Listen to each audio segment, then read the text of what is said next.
معاویہ صاحب سے پوچھا گیا کہ آپ کیا چاہتے ہیں؟ کہا ہم یہ چاہتے ہیں کہ رسول اللہ صلی اللہ علیہ وسلم جس سطح پر اس امت کو چھوڑ کے گئے تھے امت پھر سے اسی سطح پر آ جائے۔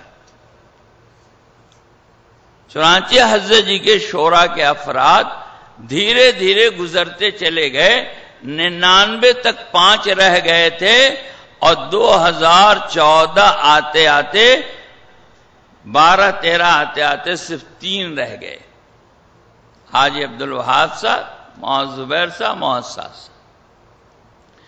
پوری دنیا کے کام کرنے والوں پر یہ تقاضا ہوا کہ شورا کی تکمیل ہونی چاہیے، کہ نئی نئی باتوں کے وجہ سے پوری دنیا میں کام کرنے والے 2 حصوں میں تقسیم ہو رہے ہیں، کہ پرانے کام کرنے والے اس کام کو جانتے ہیں جو پرانے 3 دور کا کام ہے، اور نئے لوگ اس کام کو جانتے ہیں جو نیا کام ہے۔ تو شورا کی تکمیل ہونی چاہیے، شورا کی تکمیل ہونی چاہیے۔ حضرت مولانا زبیر صاحب رحمۃ اللہ علیہ جب ہاسپٹلائزڈ ہوئے تو انتقال سے پہلے قافلہ رائے آ رہا تھا، تو یہ کہلا بھیجا کہ بھئی شورا کی تکمیل ہو جائے، شورا کی تکمیل ہونی چاہیے۔ چنانچہ اس پر کافی مذاکرہ پورے دنیا کے اگلی سطح کے کام کرنے والوں کے بیچ ہوتا رہا کہ شورا کی تکمیل ہو، شورا کی تکمیل ہو۔ 2015 میں شورا کی تکمیل ہوئی، 2 بچ گئے تھے صرف، مولانا زبیر صاحب کا بھی انتقال ہو گیا، بھائی عبدالوہاب صاحب، مولانا صاحب۔ تو شورا کی تکمیل ہوئی۔ اس شورا کی تکمیل میں 4 ہندوستان سے بڑھائے گئے، یعنی 5 ہو گئے ہندوستان والے، اور 4 پڑوس سے بڑھائے گئے، تو بھائی عبدالوہاب صاحب کو لے کر وہ بھی 5 ہو گئے، اور 3 بنگلہ دیش، گویا 2 پہلے سے تھے، 11 کا اضافہ کر کے 13 کی شورا بنی۔ اب یہ شورا جب بن کے تیار ہو گئی تو اس شورے پر پوری دنیا متفق ہو گئی، سوائے چند لوگوں کے، پوری دنیا متفق ہو گئی۔ چنانچہ یہ طے ہوا کہ اب دنیا کا کام شورا کی نگرانی میں ہوگا۔ یہ جو شورا حضرت جی نے بنائی تھی اس کے 2 بچے تھے، شورا کی نگرانی میں ہوگا، اور وہ نہج جو مولانا الیاس صاحب کا، مولانا صاحب کا، مولانا انعام صاحب کا تھا، اس نہج پر کام ہوگا۔ نئی چیزیں اگر کوئی لانی ہوگی یا کوئی حذف و اضافہ گھٹاؤ بڑھاؤ کرنا ہوگا تو وہ شورا کے اتفاق رائے سے ہوگا۔ حضرت مولانا عیسیٰ رحمۃ اللہ علیہ کے زمانے میں مولانا الیاس رحمۃ اللہ علیہ کے خلفاء میں ایک بزرگ تھے، اور بزرگ نظام الدین آئے اور کہنے لگے کہ 6 نمبر تو ہے ہی ہے مولانا الیاس صاحب نے جو بتایا ہے، میری رائے ہے کہ میری طرف سے اس میں 2 نمبر کا اور اضافہ کر دیا جائے۔ تو مولانا صاحب تو چپ رہے، کہ وہ بڑے آدمی تھے، بڑی عمر تھے ان کی، لیکن حضرت مولانا انعام الحسن صاحب نے فرمایا کہ دیکھو جی، ہم تو لکیر کے فقیر ہیں، بڑے حضرت نے جو بتایا ہے نہ ہم اس میں کوئی کچھ بڑھائیں گے نہ اس میں سے ہم کچھ گھٹائیں گے۔ مولانا الیاس رحمۃ اللہ علیہ بیت اللہ پہ حاضر ہوئے، علماء صلحہ کی ایک جماعت ساتھ تھی جو حتیم میں بیٹھی ہوئی تھی، بیت اللہ کا پردہ پکڑ کر ملتزم سے چمٹ کر بہت روئے، اور پھر مسکراتے ہوئے خوشی خوشی واپس ہوئے۔ تو علماء صلحہ نے پوچھا کیا بات ہے، آپ اتنا حشاس بشاس خوش ہیں؟ فرمایا میں نے اللہ پاک سے 3 دعائیں مانگی، اللہ نے قبول کر لیا۔ ایک تو اللہ تعالیٰ نے اس کام کو قبول کر لیا، کام کو قبول کر لیا، ایک دعا تو یہ قبول ہو گئی۔ دوسری دعا ہم نے یہ مانگی کہ اس میں کوئی گھٹانا بڑھانا چاہے تو اس کی نہ چلے، یہ بھی اللہ نے منظور کر لیا۔ اور تیسری دعا یہ مانگی کہ سمجھ بوجھ کر جان بوجھ کر اس کی کوئی مخالفت کرے تو اللہ ہی اس سے نپٹ لے، اللہ ہی اس سے نپٹ لے۔ چنانچہ حضرت شیخ وہاں زکریا صاحب رحمۃ اللہ علیہ اپنے خلفاء سے کہا کرتے تھے کہ پیارو، زمانے میں کبھی کبھی اللہ تعالیٰ کسی کام کو قبولیت بخشتے ہیں، اس زمانے میں اللہ نے اس کام کو قبولیت بخشا ہے، اللہ کی خصوصی تائید اس کے ساتھ ہے، جتنا وقت ملے دینا، اس کی مخالفت نہیں کرنا، اس کی مخالفت کرنے والوں سے مجھے سلب ایمان کا خطرہ نظر آتا ہے۔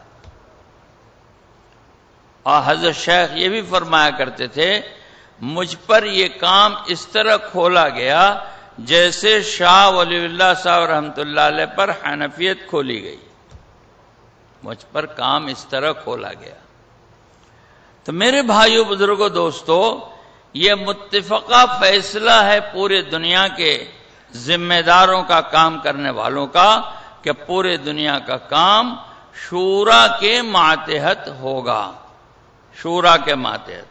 کہ شورا کے ماتحت آپ خود سوچو اس بات کو، پرانوں کا جوڑ ہے، 10,000 کا مجمع ہے، اس کام کو حل عقد اہل اللہ، علماء اور صلحاء کی ایک جماعت لے کر چلے گی یا اس کام کو فرد واحد لے کے چلے گا؟ اس کام کی حفاظت کس میں ہے؟ یہ سوچنے کی بات ہے۔ علماء اور صلحاء کی نگرانی میں چلے گا، علماء اور صلحاء کی تائید سے چلے گا، ایک جماعت حل عقد کی اس کو لے کے چلے گی یا فرد واحد چلے گا؟ چنانچہ مولانا الیاس صاحب کا جملہ میں عرض کرتا ہوں، آپ کا وقت زیادہ ہو گیا، لیکن اگر آپ کو بشاشت ہو تو 2-4 منٹ اور۔ بشاشت ہے؟ حضرت مولانا الیاس صاحب رحمۃ اللہ علیہ نے فرمایا، ایک جملہ پہلے میں عرض کروں کہ حضور اکرم صلی اللہ علیہ وسلم جامع الصفات ہیں اور جامع الکمالات ہیں۔ کیا معنی ہے اس کا؟ دیکھیں، بہت بھاری اردو ہے اور یہ یوروپ ہے، یعنی جتنی خوبیاں اور کمالات ہیں وہ حضور صلی اللہ علیہ وسلم میں جمع ہیں، جامع الصفات جامع الکمالات، کہ جتنی خوبیاں ہیں وہ حضور صلی اللہ علیہ وسلم میں جمع ہیں، منبع ہیں خوبیوں کے، صفات کے، حضور اکرم صلی اللہ علیہ وسلم۔ یہ تو ایک بات میں علماء صلحاء کی آپ سے کہہ رہا ہوں۔ اس بات پر مولانا الیاس صاحب نے کیا کہا؟ مولانا الیاس صاحب رحمۃ اللہ علیہ نے کہا کہ حضور اکرم صلی اللہ علیہ وسلم کے صفات امت میں منقسم ہیں۔ غور کرنا جملے پر، حضور اکرم صلی اللہ علیہ وسلم کے صفات امت میں منقسم ہے، یعنی تقسیم ہے، بٹے ہوئے ہیں۔ اب زمین پر، مولانا صاحب کا جملہ ہے، اب زمین پر کسی ایسے آدمی کا وجود جس میں حضور صلی اللہ علیہ وسلم کے تمام صفات ہوں، یہ محال ہے، یہ مشکل ہے۔ چنانچہ صحابہ کے زمانے میں، آج تو 1400 سال دور ہو گیا، حضور صلی اللہ علیہ وسلم کے صفات صحابہ میں بھی منقسم تھے۔ چنانچہ ساری صفات کسی ایک میں نہیں جمع تھے، سارے صفات حضور کے کسی ایک میں جمع صحابہ کے دور میں نہیں تھے۔ الگ الگ صفات میں الگ الگ لوگ ممتاز تھے، اور حضور نے اس خوبی کے اعتبار سے ان کو ملقب کیا تھا، یہ امت کے فقیہ ہیں، امت کے قاری ہیں، امت کے امین ہیں۔ صفات منقسم تھے۔ اب تو 1400 سال بعد کا زمانہ ہے۔ یہاں پر مولانا الیاس صاحب دو بات کہتے تھے۔ ایک بات یہ کہتے تھے، میرا یہ کام خوبیوں کا لین دین ہے، میرا یہ کام خوبیوں کا لین دین ہے۔ چونکہ حضور صلی اللہ علیہ وسلم کے صفات امت میں منقسم ہیں، تو تو ہم امت میں اس لیے پھرتے ہیں کہ جو خوبی جس کے پاس ہو اس سے لے لیں. ایک تو یہ بات کہ یہ چلت پھرت نقل و حرکت کا مقصد ایک یہ بھی ہے کہ حضور کی خوبیاں منقسم ہیں، ہم امت میں چل پھر رہے ہیں کہ جہاں جو خوبی ہو لے لیں. یہ تواضع کی بات ہے. اور دوسری بات یہ فرمائے معالیہ صاحب نے، یہ بہت اہم بات ہے کہ اب کسی ایسے آدمی کا وجود محال ہے، مشکل ہے، جو حضور کی تمام صفات کو لیے ہوا ہے. اسی لیے مختلف صفات والے لوگ جب ایک جگہ جمع ہوں گے، معالیہ صاحب کا جملہ ہے، تو یہ حضور صلی اللہ علیہ وسلم کا صفاتی جسم بنے گا. کیا بنے گا؟ صفاتی جسم بنے گا. حل و عقد جمع ہوئے، اہل اللہ جمع ہوئے، علماء صالحہ جمع ہوئے، نیک لوگ جمع ہوئے، نیک لوگ. تو یہ جب جمع ہوں گے تو یہ حضور کا ایک صفاتی جسم ہوگا. اس جماعت پر امت کا اتفاق ہو جائے گا، فرد پر اتفاق ہونا اب مشکل ہے. اس جماعت پر اتفاق ہو جائے گا، اس لیے کہ یہ حل و عقد کی جماعت ہے، نیک لوگوں کی جماعت ہے، علماء صالحہ کی جماعت ہے، پرانے کام کرنے والے ہیں. اس جماعت پر اتفاق ہو جائے گا، اس لیے کہ حضور صلی اللہ علیہ وسلم کے صفات مجتمع ہو گئے اور یہ حضور کا صفاتی جسم ہو گیا. اس پر اتفاق ہو جائے گا، ایک پر اتفاق ہونا مشکل ہے. اس لیے میرے بھائیوں، بزرگوں، دوستو، اللہ تعالیٰ نے کام کی حفاظت کے لیے انتظام کیا کہ مولانا الیاس صاحب رحمت اللہ علیہ بھی اس کو چاہتے تھے.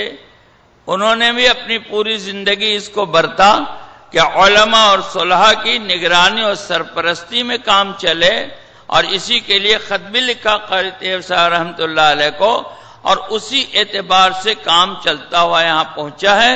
شورا کے نظام کے تحت پورے دنیا میں اللہ پاک کام کی حفاظت کر کے پرانے نہج پر جو الیاس صاحب انعام صاحب کا تھا اس پر کام کو لے کے چل رہے ہیں، اور پورے دنیا اس پر اتفاق رائے کے ساتھ چل رہی ہے.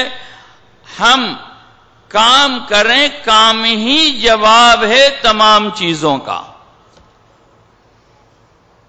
مولانا الیاس صاحب رحمت اللہ علیہ کا نہج یہ تھا کہ ہم کسی چیز کا جواب نہیں دیں گے. چنانچہ کسی اعتراض کا جواب نہ زبان سے دیا گیا نہ لکھ کے دیا گیا. اس کام کی جو تاریخ ہے 100 سال کی، 90 سال کی، اس 90 سال کی تاریخ میں نہ کسی تخت سے کسی اعتراض کا جواب دیا گیا اور نہ لکھ کر جواب دیا گیا، بلکہ سب کے جواب میں خاموشی اور اپنا کام کرنا. کام آسان ہے اور سیدھا سادہ ہے. کام آسان ہے اور سیدھا سادہ ہے. سیکھو اور سکھاؤ، پڑھو اور پڑھاؤ، بھئی اتنا سا کام ہے. نماز پڑھو، نماز کی ترغیب دو، دین بڑوں سے لو، چھوٹوں میں دو، سیکھو اور سکھاؤ. سمپل، آسان، سیدھا کام ہے جس کو ہم کو پوری دنیا میں قربانی کے ساتھ لے کے چلنا ہے. تقریر کا جواب تقریر سے اور تحریر کا جواب تحریر سے دیا جا سکتا ہے، لیکن خوبیوں کا جواب خوبیوں سے دینا مشکل ہے. قربانی کا جواب قربانی سے دینا مشکل ہے. یہ کام قربانی چاہتا ہے. ہم قربانی دیتے رہیں گے، کام چلتا رہے گا. حضرت مولانا ابراہیم صاحب فرماتے ہیں مار کھانا سنت ہے، مارنا سنت نہیں ہے. ہم اس پر ہیں. آج تک 90 سال میں یہی ہوا. آپ کو خوب معلوم ہے، ہم مسجدوں سے نکالے گئے، ہمارے بستر پھینکے گئے، ہمارے چہروں پہ تھوکا گیا، ہمیں پتھر مارا گیا. ہماری جماعت یہاں آئی ہوئی تھی 80 میں، جب ڈیوزبری میں اجتماع تھا. حضرت مولانا حسن صاحب تشریف لائے تھے، ہم لوگ آئے تھے 80 میں. تو ہم لوگ لندن میں لندن میں ایسٹ لندن ماسک میں ٹھہرے ہوئے تھے، ہم لوگ گشت کر رہے تھے، تو پارک میں کچھ لڑکے کھڑے تھے، 10 20 50 لڑکے لوکل کھڑے تھے. ہم لوگ سڑک پر چل رہے تھے تو وہ پیچھے سے پتھر مار رہے تھے کہ ہم لوگ